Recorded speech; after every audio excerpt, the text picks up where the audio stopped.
200 insonlarni tilida yaxshilik ko'rinsa ham, ularni dilida fisq fasod yashirin turar ekan. Bunaqa insonlar chiroyli tabassumi bilan sizga yaqinlashadi. Eng chiroyli so'zlarni siz uchun topib gapiradi. Hatto o'zini sizga shunaqa jonkuyar, do'st, aka-uka fidoyi qilib ko'rsatadiki, xuddiki u insondan yomonlik chiqmaydi deb ishonib qolasiz. Ammo qalbini tubida saqlab turgan niyati bir kun kelib baribir fosh bo'ladi. Chunki ichi boshqa, tashi boshqa bo'lgan insonni niqobi qachon bo'lmasin bir fursat kelganda ochilib ketadi. 200 insonlarning eng katta zarari boshqalarga bo'lmaydi, ular o'ziga bo'ladi. Ular o'zini qalbidagi qorong'ulikka yo'lida yo'lni yo'qotib qo'yadi. O'z yolg'onlariga o'zi siqilib tamom bo'ladi.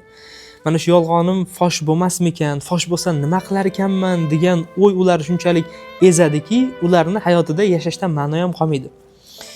Eng katta qo'rquvlari o'sha sirini fosh bo'lmasligi bo'ladi.